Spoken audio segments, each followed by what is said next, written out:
Hi guys and welcome back.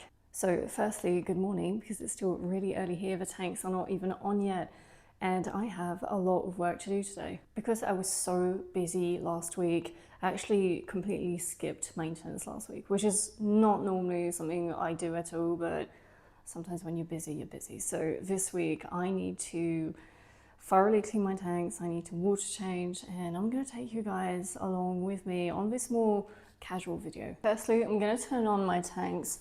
So I only have one tank on a mechanical timer, which is this one, and the rest of my lights are Chihiros lights and they're linked up to the app, so I'm gonna turn them on with my iPad. They would normally turn on about 2 in the afternoon till about 10 at night, so because we're still really early, I need to manually turn them on.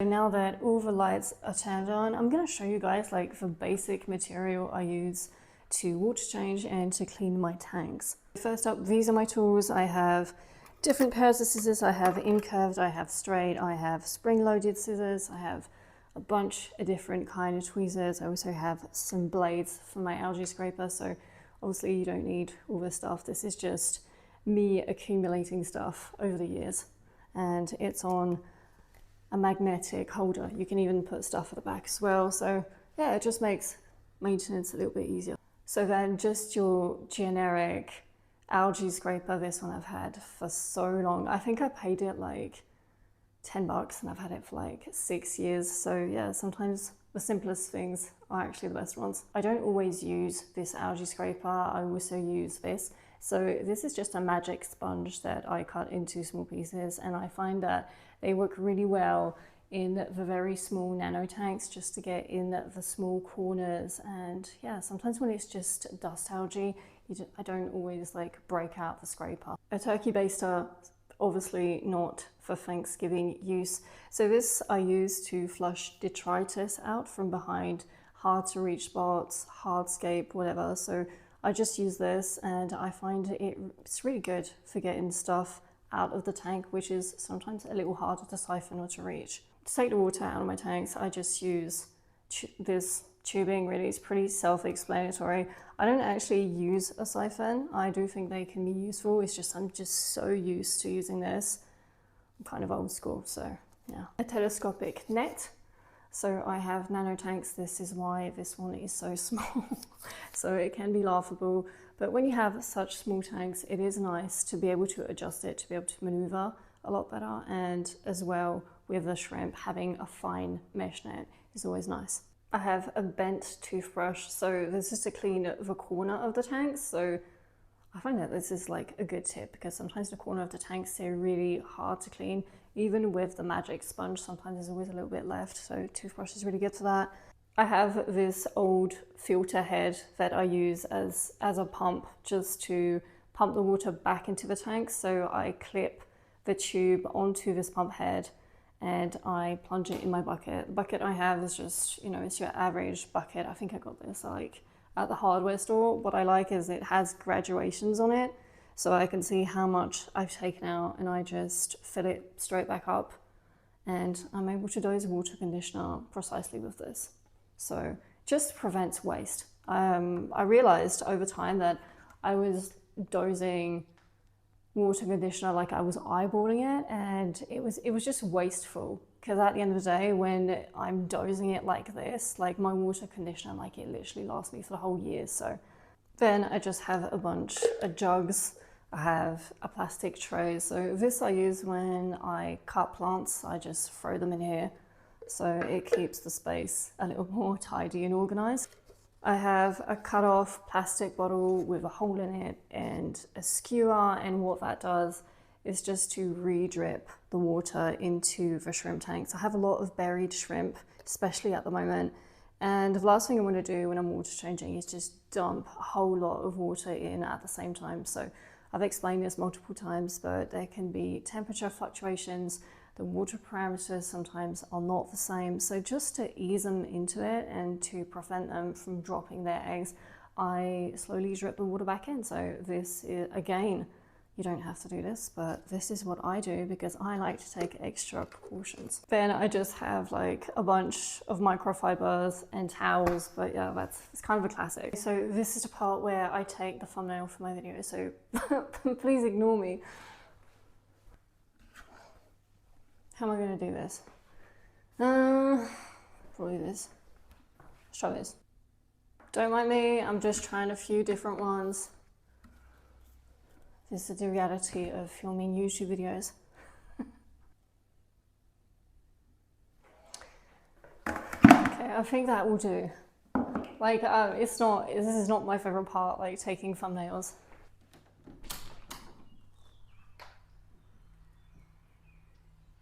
Okay, so we're gonna start off with the Iwagumi shrimp tank. You can see that this one is like, it's full of algae, especially on the glass. So we're gonna start by that. And then it's gonna need a trim.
Here I'm just going to cut the front because it is overgrown, especially here, this whole front section here.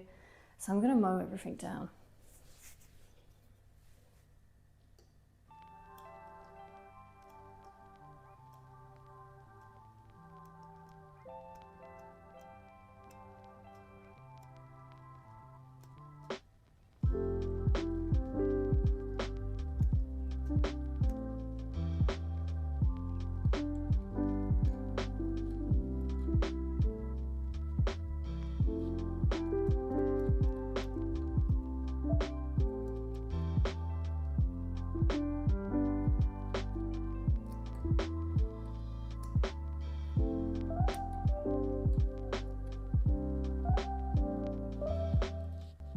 Okay, so I think that's enough.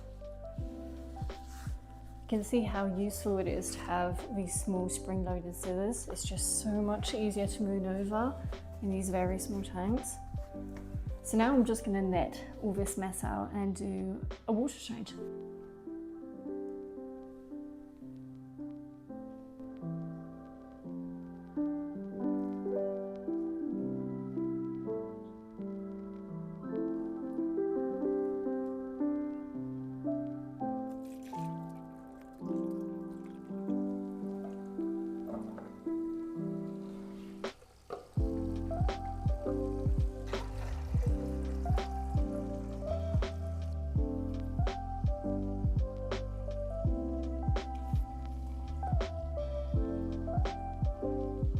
While this tank finishes filling, I'm going to take care of this one. So what is this tank? It looks empty right now, but I promise you it won't by next month. So what is this exactly? These are tiger lilies, and I'm doing a whole growing experiment with these bulbs. There will be a whole time-lapse video on this that will be coming next month. So I'm not going to talk about it too much.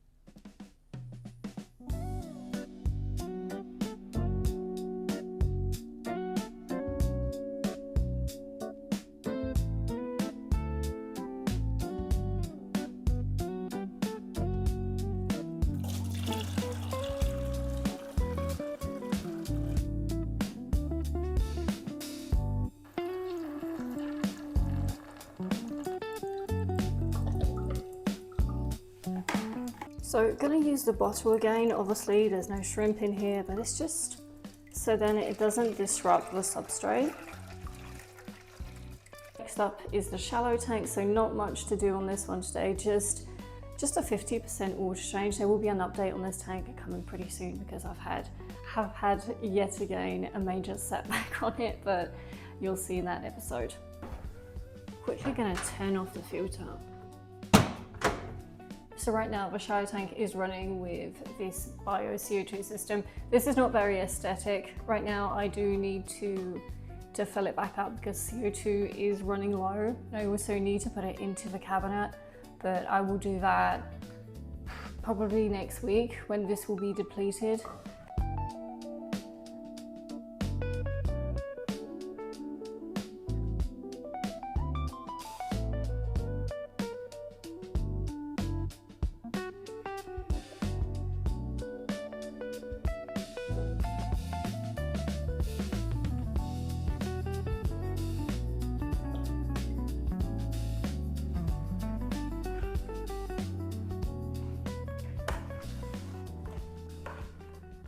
So to refill the shallow, I'm going to be using the pump head. So this is just easier when there's a bigger volume of water, just to use a pump.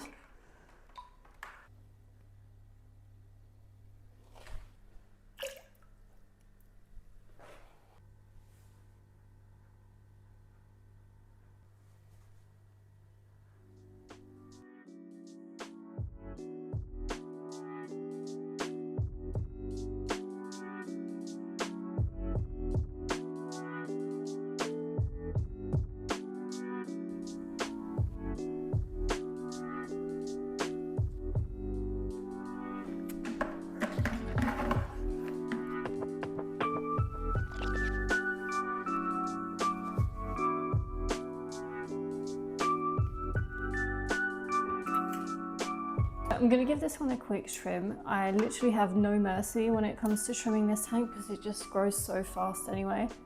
So I'm going to just chop away at this front section because the shrimp can't even get around anymore. It's grown so much.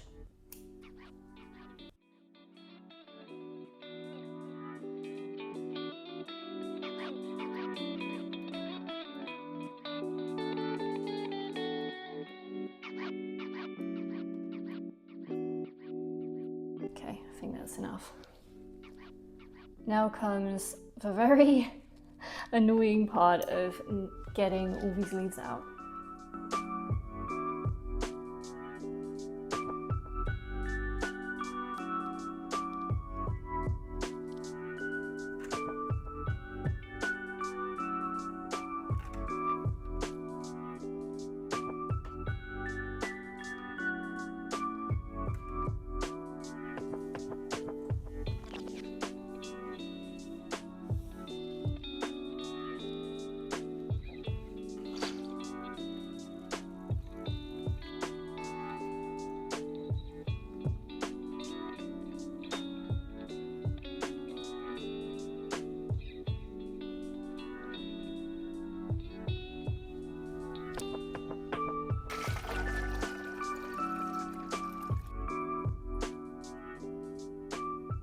So Dimitri's tank is good this week, no need for a water change, just a small top off.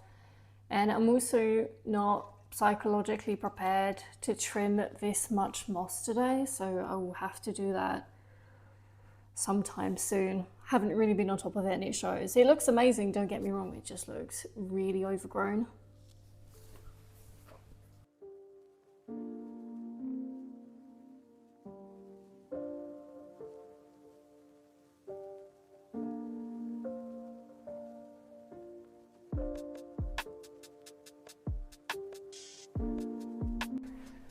Okay, so last but certainly not least, the Forescape.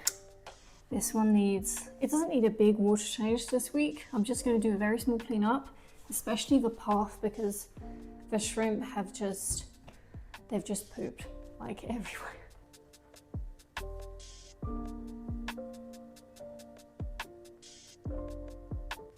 So sorry, it's a bit dark. It's because if I don't actually close the shutter, like, can't see anything, so. Okay, so just gonna shut off the filter valves.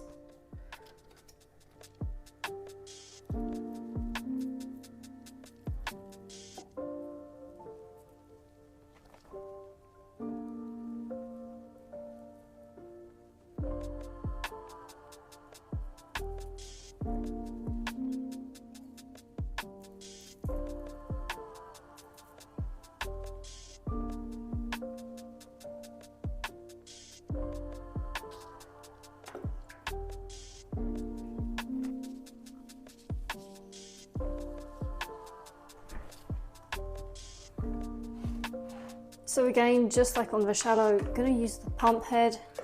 It's just gonna be quicker.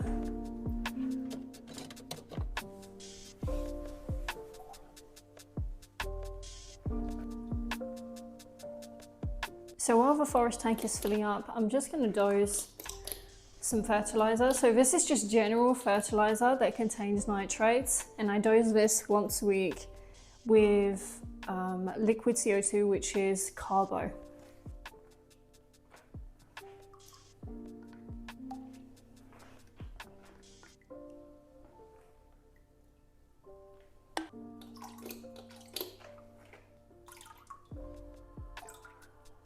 The big part of the maintenance is done, but it's not finished because obviously I have to tidy and clean everything up.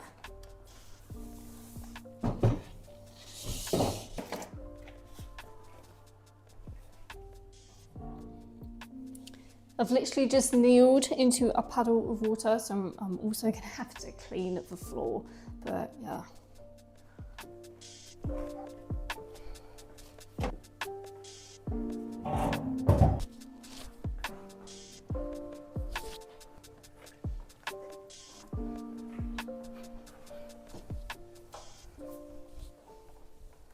Okay guys, so that's the end of this week's video. This is what a realistic cleanup, water change, maintenance routine looks like for me, with some give or takes. Sometimes I can trim more, sometimes I don't, like this week. So yeah, I hope you guys enjoyed the video and I will see you next week.